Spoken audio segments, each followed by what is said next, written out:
Jesus ressuscitou! Jesus ressuscitou! Ele passou lá em casa. Queridos, a paz de Cristo Jesus, com muita alegria, eu quero vos saudar com a paz do Senhor Jesus. Eu quero mandar um forte abraço ao meu nobre pastor Manuel Filho, que foi o meu mentor.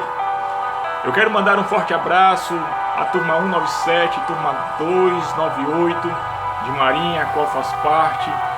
Eu quero mandar um abraço especial aos meus amigos, irmãos em Cristo Jesus, os nossos obreiros, os obreiros do campo de Porto de Pedras, ao pastor Márcio Peixoto, a qual sou pastoreado.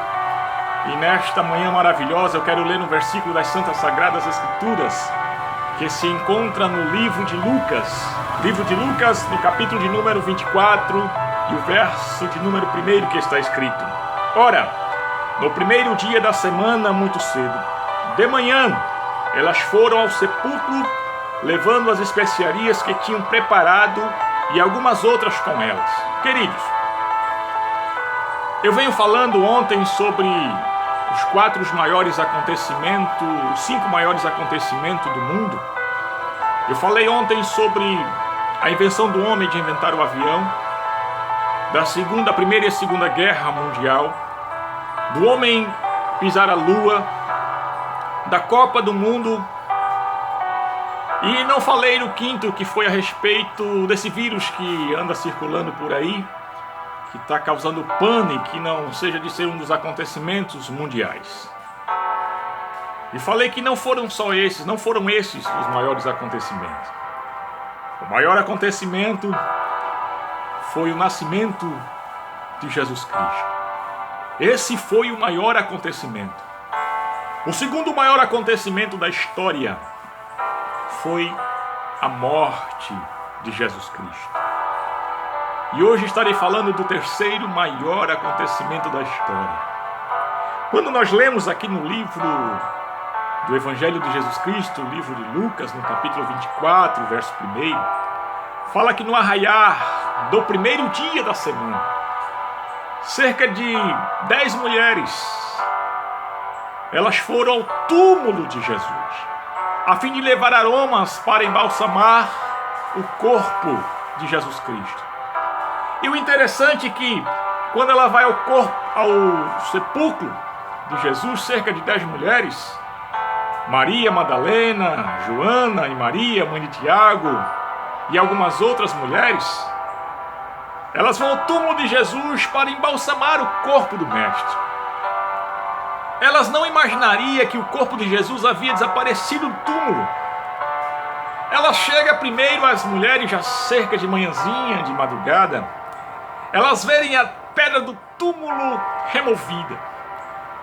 Alguns dizem que quando elas saíram, elas já saíram preocupadas. Quem é que vai remover a pedra?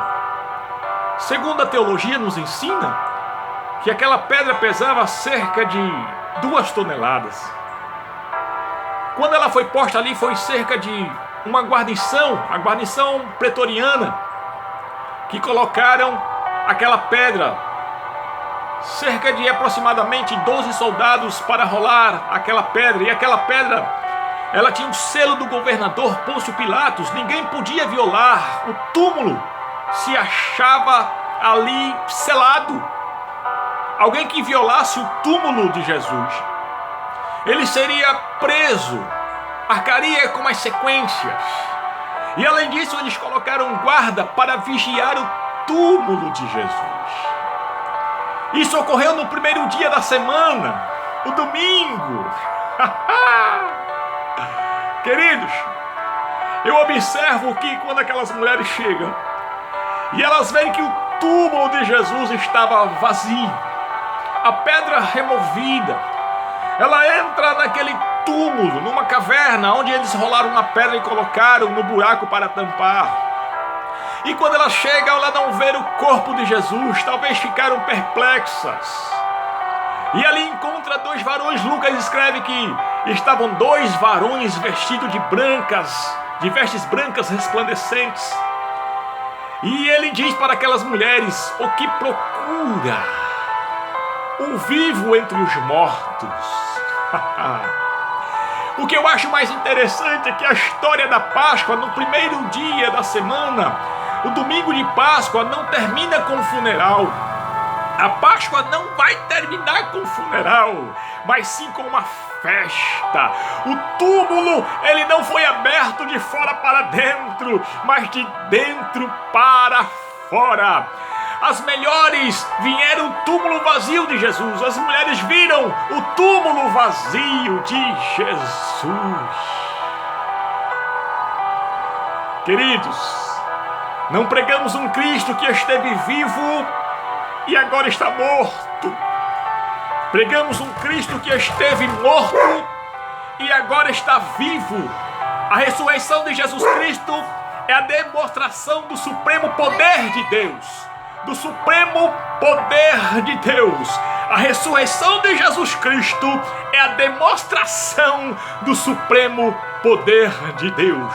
Você pode visitar o túmulo de Buda, o túmulo de Confúcio, o túmulo de Maomé, o túmulo de Allan Kardec, e você vai ver lá talvez restos mortais, mas o túmulo de Jesus Cristo está vazio. Ele ressuscitou, ele ressuscitou. Glória a Cristo Jesus. Queridos, as mulheres saíram dali alegres e foram dar as boas novas de que o Mestre havia ressuscitado. Ela chega e encontra os 11 discípulos e dá a boa notícia, mas eles não acreditaram. Eles ficaram sem acreditar. E olha que Jesus disse que convinha que ele padecesse e ao terceiro dia ressuscitasse. Jesus morreu numa sexta. Jesus passou o sábado evangelizando. E no domingo pela manhã, ele resolve se apresentar aos seus. E o interessante é que vai 2 discípulos de Jesus no caminho de Emaús. Cerca de 11 quilômetros. E nesses 11 quilômetros, como ele vai caminhando, talvez, com certeza tristes, porque tinham perdido o mestre, aquele que ia remir Israel, aquele que ia mudar a história. E de repente, quando eles vão caminhando, aparece no meio deles um viajante. E o viajante diz: o que trocais entre vós palavras tristonhas? E ele diz: você não sabe. Você é um peregrino, és tu um forasteiro? Não soubeste da notícia do maior dito que acontece hoje em Jerusalém? Um homem poderoso profeta, poderoso em obras, milagres, que ressuscitou mortos, que curou a muitos. Ele hoje foi morto.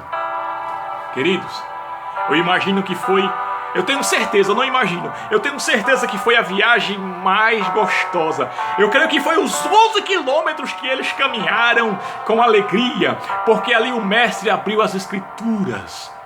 A própria palavra viva personificada estava ali, estava anunciando do livro dos profetas de Moisés e falando a respeito das escrituras. E o interessante é que esses 11 quilômetros que eles foram caminhando, quando eles vão chegando perto de sua casa, aí o interessante é que Jesus fez com que eles ficassem cegos. Jesus mudou a visão deles, que eles não conheceram o mestre, mas o mestre estava falando, até mesmo vocês não viram, que ele profetizou que morreria e no terceiro dia ressuscitaria, mas eles estavam sem acreditar. Os discípulos estavam sem acreditar. Mas o que eu acho interessante, que ele se fez que ia para mais longe. Jesus se fez que ia caminhar mais longe. E a noite já estava declinando. O sol já estava se pondo. E aí eles dizem: fica conosco. A noite é perigosa. Fica conosco. E Jesus, o Mestre ressuscitado, o Rei do Universo, ele se apresenta no partir do pão, porque só Jesus tinha aquele gesto de dar graças a Deus pelo pão. Quando Jesus vai dar graça pelo pão, que eles observam a voz, o gesto que somente Jesus sabia. E quando Jesus ele parte o pão e eles dizem: Ele! Jesus se ocultou. E eles voltam mais 11 quilômetros para trazer as boas novas de que Jesus ressuscitou. Aleluia. Queridos, Jesus ressuscitou. O Evangelho não teria solidez. O Evangelho, ele não teria dimensão, profundidade, extensão, se Jesus não tivesse vivido. A história da humanidade, ela muda antes de Cristo e depois de Cristo, porque Ele é o Salvador do mundo. Ele é aquele que rege as nações, é aquele que manda, é aquele que tem o poder. Queridos, que Deus em Cristo vos abençoe. Amanhã eu estarei dando início, dando continuidade a essa mensagem. Que o Deus do céu vos abençoe em tudo, guarde-os.